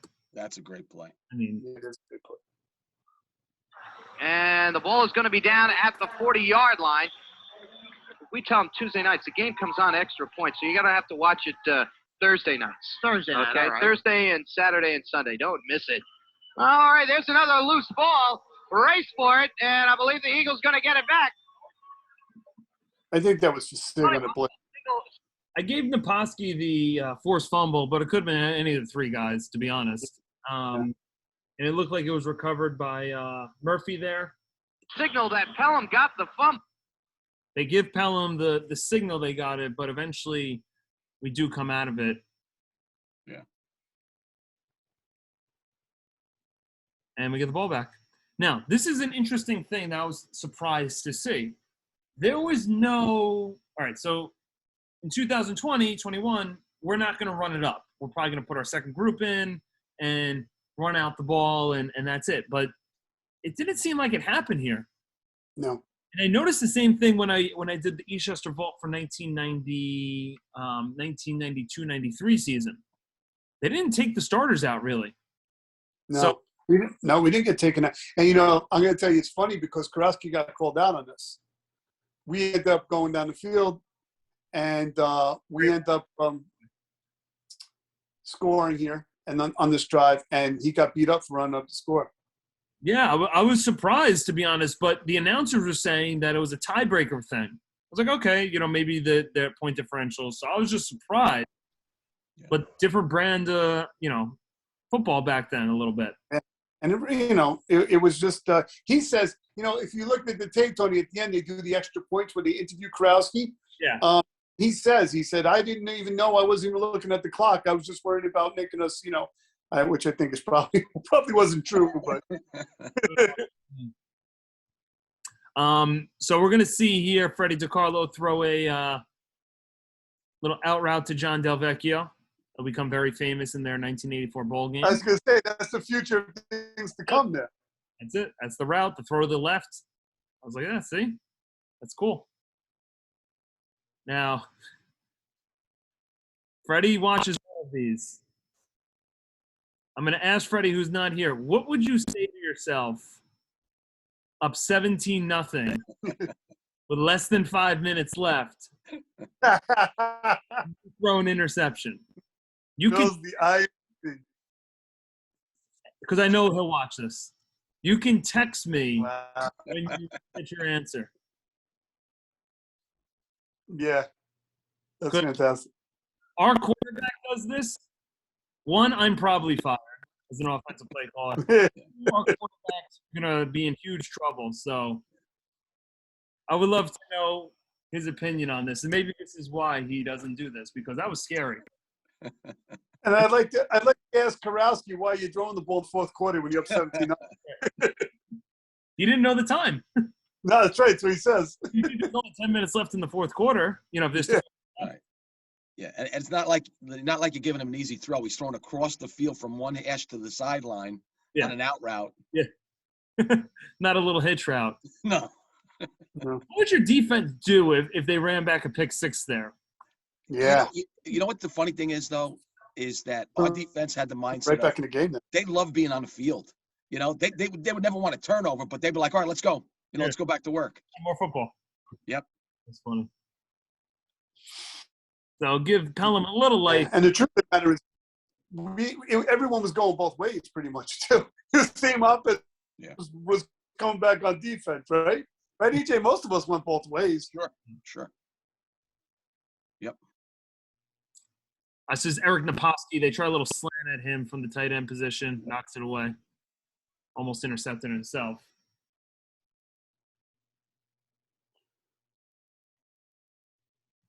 Try that unbalanced formation again. This is the play. All right, this is definitely the play. So I love, this is a great team defensive play because there's some mistakes that we need, but let's watch. Orlando, back to pass again. A lot of protection now, running out of time, and he's not going to get it away. Oh, he slipped away from a tackle. They haven't rolled. This is a little surprised. Usually once he's in the grasp of the tackler, the referee's going to blow it dead. But so D-line gets good pressure. They miss some sacks here, but just, I guess, talk about like the pursuit of your defense and never quitting on the play because one guy doesn't here. I don't know who it is. He has a sack there. I couldn't see the number. Neither could I. 56, Jimmy Walsh. No. Comes in later. Comes in right now. Okay. He lays a big hit. Yeah. There's George. There's Walsh. I don't know who that is. No, Eric? I don't know. It could be Eric. Could be. Yeah. I also thought it might have been Fasiglione, maybe coming on a delayed blitz, but I don't know. Regardless, though, just good pursuit by the team to never give up on the play, and big hit there.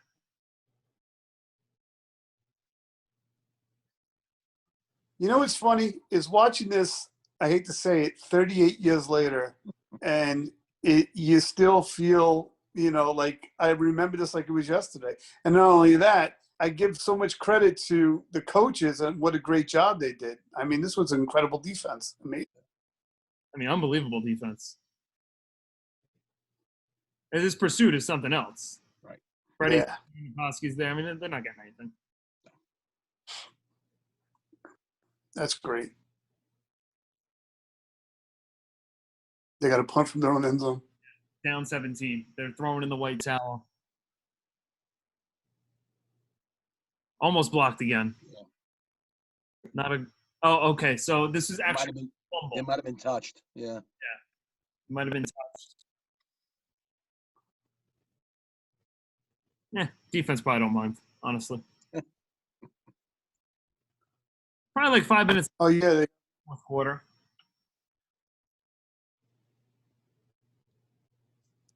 Good pressure, good protection. Launched up down the field. Complete. Freddie DeCarlo was able to knock it away.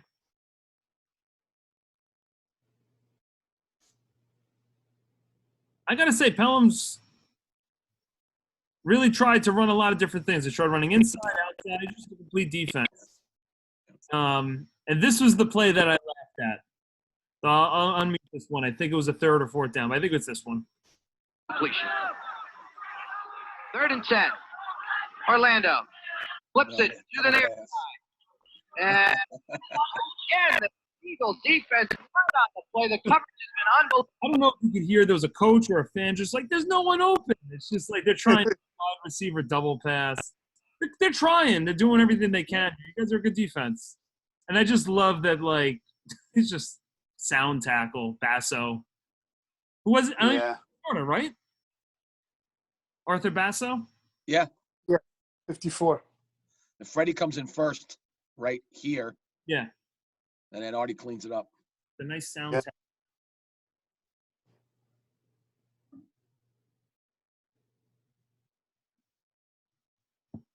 At this point, they're just – are they punting again? Yeah, they're waving in the towel. So now I could see why, Karowski gets a little bit of slack because they are. Yeah. They're calling it, in their mind.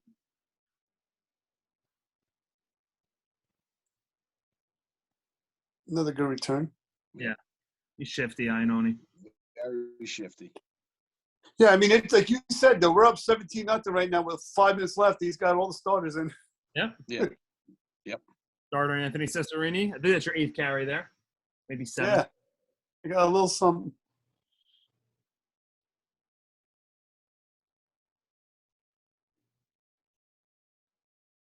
I was trying to give him the benefit of the doubt, too. I thought maybe he just didn't have, maybe it's just a small team, 18, 19 guys. I'm like looking at the sideline, like, I don't know. Completion there to John Del Vecchio. He's still throwing the ball. Crazy.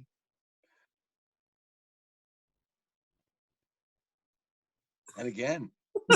Still throwing the ball. No wonder why the guy got pissed. Oh, horse collar. The horse collar, 20 years before the horse collar rule. He can't do that. A nice pursuit there. Good hustle on the front player chasing you down. He must be fast. He's chasing you down.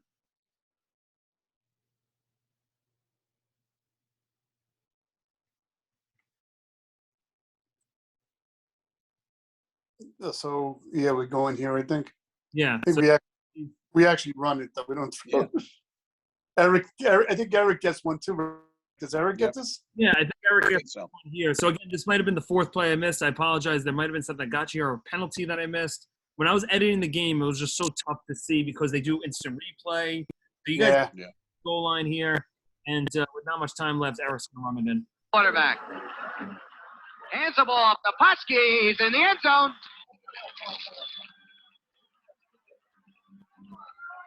See the size of Naposki there. And he liked that jump over to get into the end zone. And gives it a Eastchester 23-0 lead. Extra point was good. Makes it 24-0. And just a couple final plays here. This might be the last one. Camera misses it, but I guess it's there late. Naposki on the tackle. And that's the final play we have. So a couple of things. Still, we'll have a post-game interview with John Diarco. DJ, I'm sure you remember doing it. We're going to let that play through. And then we have a little box score, and then we'll give some final. Yeah. That was a good crowd, though. Yeah, it was great. Yeah. Oh. You guys won by 24, but I felt like you guys won by more, sort of thing. Like I felt like you guys were dominant. Yeah, we didn't play well though. Yeah, I think John Diarco is going to go to that, which I find interesting. As the defensive coordinator getting interviewed here, not Kurowski. Kurowski has an interview, I think, Anthony, on a later show. But Diarco. Turning on final Eastchester, shutting out Pelham 24-0. Eagles go to 4-0. Pelham drops their 21st in a row. They're 0-4 this season so far. We're going to have our Sportland Most Valuable Player Award in just a moment. It'll be Dinunzio. But you're all for a treat as we're about to witness the cable TV debut of John Diarco. So let's see how he does. Let's see how the field with a hacker Pete Mary. I thank you very much, John. When Coach Red Kurowski was invited over for the postgame, he said, hey, take the guy who runs the defense with you, and this is John Diarco, the assistant coach and defensive coordinator. And John, your ball club has given up 6 points in 4 games. That only a kickoff that was run back. Right. Yeah, giving up nothing defensively. I don't know what the yardage was. It certainly wasn't a lot. They did not get a first down. What did you have your club do tonight to prepare for this one? Well, first of all, Pete,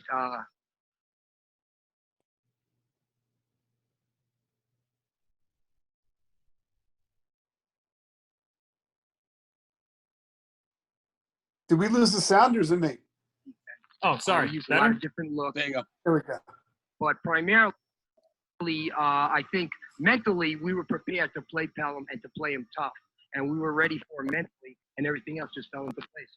Now, how about when Pelham came out and they ran a shotgun? For a while, I thought they were almost going to be running a single wing at you, something that they had not shown previously. Did it take time for you and your kids to adjust? Not really, because from the scouting report, we knew that they had this in their arsenal of weapons, so to speak, and we were ready for it. And I give Pelham a lot of credit. They're on a rebuilding program. They're ready to play, and we rose to the occasion.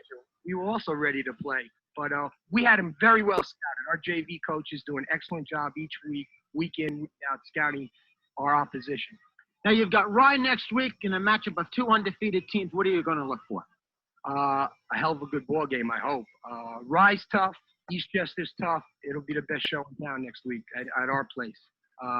Rye does not make many mistakes. They come to play. They don't beat themselves. We were on cable last year with them, had a real tough ball game. So we have to limit our mistakes. Far too many mistakes today, penalties against us. And, again, I'd say it's going to be the best show in town next week. All right, John DiArco, thanks very much for stopping by. We're going to continue as we bring in the offensive player of the game as we continue with the high school football game of the week. I'm sure that meant a lot to John. You know, he's not a head coach yet. He's going to be a head coach in the following season, just to, you know, have Kurowski kind of say, hey, you go do the interview. I think that's really, really cool thing to do. I love how EJ over here and a couple other guys are kind of just listening in, you know, maybe liking him. So just talk about DiArco as a defensive coordinator before we go on to your interview, EJ. Freddie always says that he was a very, very good mind defensively. You guys would agree? Yeah. I mean, defensively, you know, we were as aggressive as you can get. We played defense like offense. You know, we made you do things that you didn't want to do. And the other thing about DiArco was we love playing for him. You know, all defensive coordinators are a little kooky, right? They're a little crazy. But he was one of those guys that you just wanted to play for and do well for. You just felt like he was one of the guys in on the battlefield with you. So it was a great coach, and it was a pleasure to play for him. Nice. Yeah, I think he was. He would make practices fun. You know, he would always entertain you during practice with his comments and things like that. But when the time came down to business, he always had us ready. Like I said before, he always did his homework. He knew where they were going to be, and if we did our jobs, we won the game. Yeah, I was very impressed with the defensive effort. And just to reiterate, didn't let up a first down the entire game. I mean, it's unbelievable. I don't care if the team is 0-50. You know, it's an unbelievable defense effort. It was so fun to watch. So now we're going to talk to you, EJ, a 17, 18-year-old quarterback. Let's go back to that.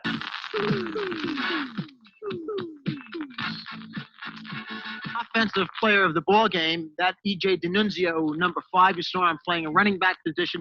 You saw him playing out of quarterback. And, of course, presenting the trophy this week, as usual, Ralph Merigliano of Sportland in Eastchester up on Route 22. And before we get to some let's have that trophy. Okay, EJ. Sportland Offensive Player of the Week, Eastchester versus Pelham. You played a great game. I love the way you ran out of there. They were tough, weren't they? Yeah, they were.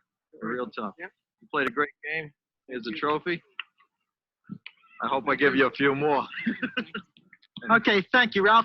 EJ, John Caridio says you've grown up on Cable 3. We've seen you play some basketball. We've seen you play a lot of baseball. And, of course, tonight, an excellent performance in football. Before we get to tonight's ball game, what does it take to stay active in 3 sports, get your schoolwork done, and the whole deal? Well, it takes a lot of dedication. You have to love the 3 sports you're playing, first of all. And the schoolwork's the whole thing. You have to keep the schoolwork up, and then you take the 3 sports as it comes. But you really have to make time for yourself. You can't, you have to time yourself. Do everything you can. Try to do everything you can. Now, tonight we saw you run the offense out of the quarterback slot. We saw you run out of a running back position. It's difficult for you. Is that a tough adjustment during a ball game? No, anything tough about it is you got to remember what you're doing when you're playing quarterback and then running back. You have to remember the plays. You have to know mostly what every back is doing. And otherwise, there's not really any other difference. That's about it. You just have to know what you're doing. How about in your preseason? You train with weights, and I know there are a lot of theories about baseball using weights, basketball perhaps not, football perhaps using it. What's your preference? No, to be honest with you, I touched the weights maybe for a week. It just wasn't for me. I'm not wanting to bulk myself up. Still have the big legs they ever saw. I just work out, run a little bit, but I don't touch the weights at all. It kind of leads us to the next question. What's the future hold for E.J. Dinunzio? A pretty good student, we understand, and a 3-sport standout. What are you looking for? Well, right now, I'm leaning towards the baseball, but if I could find a school where I could play both baseball and football, I'm apt to take that. I'd like to play both sports in college if I could do it. And wherever it would be, they'd be getting quite a bargain. E.J. Dinunzio, congratulations again on an outstanding performance, and thanks very much for stopping by with us. Thank you. Thank you. Okay, we'd like to toss it back upstairs to John Corridia for post-game statistics. Okay, thank you, Hackers. You mentioned with John DiArco, the defensive coordinator, the defense. So before we get into the box score, so the interview itself, that's just got to be cool to do. But so many things there I want to break down that you said. So you didn't work out back then. No, there was, the old wives' tale is, if you lifted weights a lot, you'd bulk up, you couldn't swing a baseball bat. Yeah. So I was never in the weight room. It's amazing, but I never was. So I lifted enough for both of us, Ed. yeah, that's right. But the truth of the matter is that the funniest part about that, Tony, is EJ, when we were even now, because I coach him, he has the biggest legs, calves, that you've ever seen, and the kids never lifted. And even when we were kids, we used to say that he didn't need to work out. He was an animal. Awesome. Yeah, it's funny, it's like, this day and age, always preaching the weight room and stuff like that. But every so often, there's some athletes that they don't need to do it or don't do it and are perfectly fine. Anthony, one guy that comes to mind for me is John Archidiacono. This kid did nothing in the weight room. He would go there and be there. We just watch him, and Coach Fred would be like, he's not doing anything. And I'm just like, who cares? He's really – and it wasn't that he was lazy, EJ, or anything. He was a very good player. He hustled. He was everything. Just working out wasn't his thing, and he was an excellent player for us. So I can see it was probably very similar for you. I found that very interesting. Very similar. It's funny. It's just yeah. What would you end up doing for college, EJ? I ended up going to Fordham. I played a little bit of baseball. Okay. I did not play football. Okay. Yeah, playing two sports is tough, especially when you get out there. Yeah. Yeah, I know that. Yeah, I think Freddie played football for a year, but then he got hurt. He played baseball, so it's understandable. When you get out of the little town of Eastchester and you see some of the size on some of these guys at the playing football, it's a little eye-opening. All right, so the box score here is Eastchester, 24-0 win. EJ and Fred, mixed the quarterback duties, threw for close to 100 yards between the two of them. Naposki led the way with 18 carries for 90 yards, very consistent. Finished with a touchdown at the end there. Anthony Cesarini, 8 carries, 31 yards, a touchdown. EJ, 7 for 32 and a touchdown as well on that scramble that we saw in the second quarter. And I spelled Tony Avellino's name probably wrong, but he had 3 carries for 90 yards as well.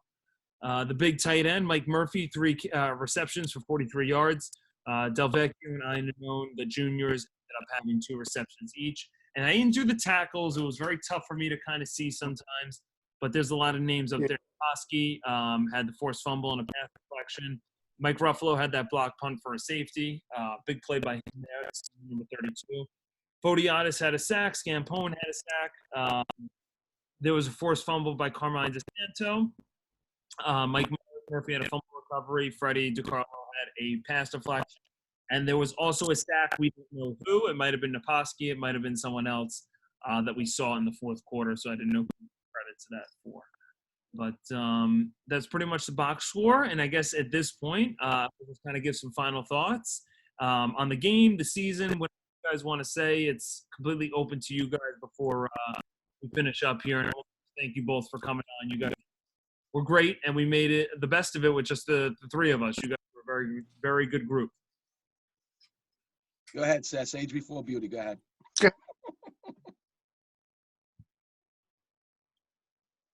All right, I'll go. Look, the first thing I want to say is it was so much fun. All right, so I'll go first. Well, Tony, thank you for doing this. Whole thing. Okay. All right, so go. No, we're good. And you can go. I think what happened was you lagged. Go ahead. Okay. No, I just wanted to say, Tony, thank you for doing. I've been watching it since you started the Eastchester Vault. I think it's fantastic. I look forward every week between seeing, my own kids playing, kids I saw 38 years later is crazy. But this was a blast to be here with EJ. I mean, if you look at that team, I think there's 5 or 6 guys on that team who went on to become coaches. So, I mean, we all learned the game the right way. Right. And it was fun playing. Eastchester football was a force back then, and as it is now, I mean, there was up and down years in between, but Eastchester football always stood for something. Yeah. And watching my kids come through the program, having coached them myself in the 90s, I'm proud to have come from Eastchester. So, hopefully you guys have a great season this year. And I'm looking forward to watching it. And it's great to have my old friend EJ back on. I mean, we played together since we were in Blue Devils. We hung out together. We've been friends, coached together. Fantastic. Good seeing you, Eddie. Absolutely, man. That's very well said, Anthony. I appreciate that. And before you go, EJ, just we appreciate, you always supportive of the program, but ultimately why I did this was I want our current players to see these very good teams and to see the physicality and to see that it's more than just, you play for a couple of years and then that's it. You come back and you keep an eye on it. I know all my friends who used to play always ask me how we're doing and, things along those lines. So I'm glad you said that message of just, it goes beyond just you playing in your years and that's it. So I appreciate that. EJ, what do you think? Yeah, listen, I want to thank you for, first of all, inviting me. It was great to share the stage with Anthony. Watching some of the guys play that I haven't seen in, 30 some odd years, brought back a lot of great memories. Some guys aren't around anymore. So some good memories, some sad memories. But I think what you're doing is just so fantastic. I actually mentioned it to some of my kids on my team. And they were like, Coach, you had film when you played? And I'm like, yeah, we had film. But it is such a great idea. And as I said, for me and Anthony, it was a pleasure to do. It was a pleasure to see us playing with the guys and competing with our friends. And now, being 55 years of age, we don't move the same. But it sure is a hell of a lot of fun to watch what we did. And, football is the one sport that I've always said that you have that bond with those guys that lasts forever. And I think what you're doing is fantastic. I'm probably going to steal it. I got to tell you, I'm probably going to steal it and have some of my Wilton guys do the same thing. But kudos to you. It was a great idea, and it was a ton of fun, and I wish you the best. And please tell Freddie, give him my best. I hope you guys have a fantastic year, and, go Eastchester Eagles. Well, thank you, EJ, and we appreciate you coming on. And by all means, if you want to do the same thing with your team, by all means, we'll be supportive, and we wish Wilton the best of luck in the upcoming years as well. Appreciate it. So I'll just say some final thoughts here, and then just kind of stop the recording if it's okay with you guys. But we are going to do one more week of the Eastchester Vault. Essentially, we decided that, we'll do just one more week, and then what we're going to do is we're just going to take a break. So this way we can focus on the current season. But when 2022 rolls around, we're going to do 10 to 12 games and get some other teams and, even bring back the, good games. So, Anthony, if there's another game that you like the quality of or you feel like you want to maybe do, we can maybe try this here. But I appreciate you both coming on. And that's it. So we'll get one more final week of Eastchester Vault, and then we'll get ready for the 2021 season. So thanks for coming on, guys. See you next time.